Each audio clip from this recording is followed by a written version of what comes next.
everybody and welcome along to a brand new video where today I want to the dust has fully settled on Series 11 and Doctor Who in 2018 and the sort of start of the Jodie Whittaker era, it seemed a good opportunity to just, in various videos, look at different kind of things that worked and things that didn't work so well in Series 11 of Doctor Who. And I think one of the kind of interesting things is what I've titled the Three Companion Conundrum. So yes, of course, for Series 11, for the first time in New Who, certainly, we had the normal TARDIS team for a whole of a series featuring three companions. I don't think this has really properly happened since the early 1980s with Turlough, Nyssa and Tegan, I think was the last time in the in Peter Davison's era. Since then, of course, we've occasionally had three companions, but not really kind of properly for a whole series as the main companions. And so that was a change. I think that was to a degree Chris trying to go back to the roots of Doctor Who, because of course back in 1963 when the show first launched you had Susan, the Doctor's granddaughter, Ian and Barbara as three companions back then. Through a lot of classic, sort of the earlier classic Who, there is multiple companions. To start off the second Doctor, there's three companions as well, with Jamie, Ben and Polly for a few episodes. So it has happened through this sort of history of the show, but not so much in New Doctor Who, and so it was certainly something interesting to give it a go again. But unfortunately this is one of the areas where I think Series 11 struggled a little bit. I just feel like it feels too crowded, I think, having three companions. I think the key difference to sort of the 1980s or the 1960s, when it worked really well, was the length of the stories. So sort of stories were more like an hour and a half to 2.5 hours back then, and now they're 50 minutes long. So it was a lot easier to give the characters enough stuff to do in that period of time compared to this sort of series where the episodes are a lot shorter. And I think that's been one of the sort of common criticisms, particularly of Yaz, is that she hasn't got very much to do in a lot of the episodes of Series 11. Whereas Graham usually is fairly well served, and Ryan seems to get a reasonable amount, usually because of his link to Graham. For Yaz, she just seems to not get anything much to do in a lot of the episodes, other than the ones sort of focus on everything about her, like Demons of the Punjab. The rest of the episodes, there's just a lot of kind of a lack of kind of character development. I think because there's a lack of doing anything in episodes. We completely forget that Yaz is a policewoman as well, which is set up in episode 1 and then completely forgotten again, just really not giving her any chance to sort of show her strengths as a companion. And it just feels like, it's a bit too, there's just not enough space for all of them. And I think you look at it even in the sort of like TARDIS scenes, like sort of visually, because the TARDIS is quite small, having that many people in it doesn't almost make it look cramped, I think, just having those four main characters all sort of squeezed in this quite small TARDIS. I think just visually it's kind of giving off that signal, and in the episodes I don't think it's quite working either particularly well. But unfortunately it doesn't look like there's going to be much of a change. Because I feel like it's one of these things that, yes, from time to time is worth giving a go. It's worth mixing it up. Chris wanted to do lots of different things with Doctor Who for Series 11, and he certainly did that. And this was obviously one of them. One of the ideas he had was making it more of a TARDIS team than sort of a Doctor-companion relationship, which we've had a lot recently. Well, certainly with the Doctor and Clara and the Doctor and Bill.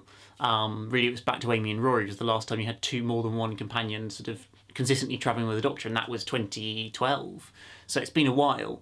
And Chris wanted to do it differently and he gave it a go, but I feel like you've got to be willing to kind of accept that ultimately that's probably one of the weaknesses of this series, and it didn't quite click because there just wasn't enough to do for every single companion. It just made sort of in some episodes the companions very bland because they didn't really have anything to do. They were just kind of sort of shoehorned into the story almost, it felt like at times.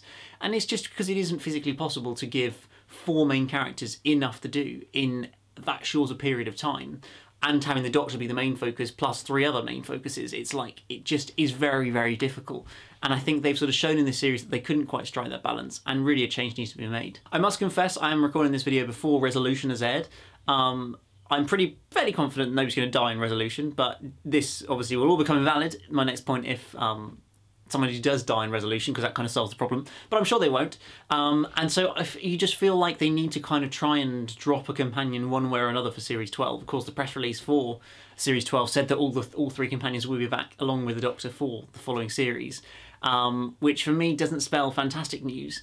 Or even just have a sort of more of a spread in terms of like different episodes have different companions in it. So like not all the companions are kind of full-time travelling with the Doctor, maybe something like that. Maybe if we have sort of 1 week you have Graham and Ryan going with the Doctor, then another week it's just Yaz, maybe a week it's just Ryan or just Graham.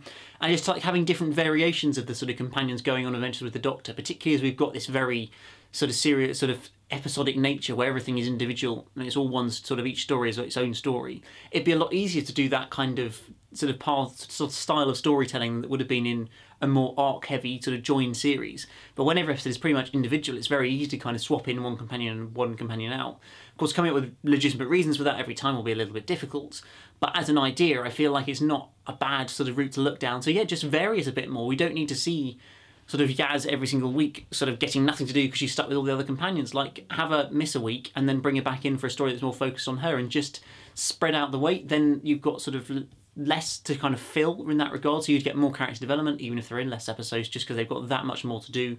Maybe there'd be the argument it won't develop the relationships between characters twice as much because they won't sort of be together all as much of the time as they were in series 11, but I feel like we've kind of passed that point. They're all good friends by now, which maybe is against them sort of travelling separately, but then would make it kind of easier to kind of accept that, I feel like, at this point, and it just gives that opportunity for them to grow as characters more so than what I think we saw throughout series 11. I do think it's a tricky one because I think none of them are particularly bad companions. I feel like Graham's definitely the best of the three companions, and I'm pretty sure 90% of people agree that Graham is the one, the sort of surprise of series 11, but also pretty the best one.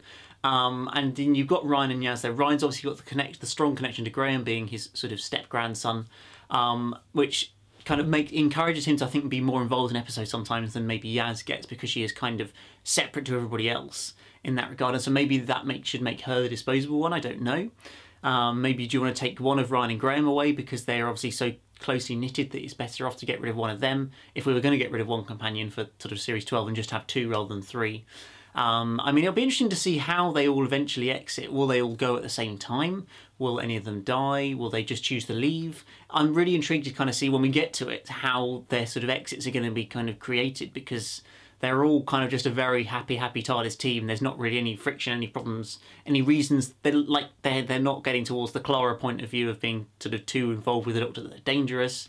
They're not getting bored of it. They're not sort of looking likely to really run into scrapes that are going to get them killed. They don't really have any traits of a character that's going to have any problems in the future. I think maybe Graham's the only one who might, but Ryan and Yaz, because we almost don't feel like I know enough about them as characters because they just haven't developed through the series, but like they don't show any traits of one like desperate for adventure too much, or want to become the Doctor, or are going to get into a silly scrape and die and stuff like that, or getting bored and going to leave. Like, they don't seem to show any of those traits, and so I'm not really sure quite what traits they do show if they're not really showing any of those. Like, are they just there to enjoy an adventure and that's about it? But pretty much every companion ever said that, so it feels a bit generic there. So I think that's another fundamental problem. I don't even know much of what the character is. Like, there isn't that much character to a lot of the companions, and I think that's just really, really unfortunate for Series 11, and definitely one of the kind of lacking points. Whereas Bill was such a big focus in Series 10, and whether you like her or not, Clara was a big focus through her 3 series of Doctor Who.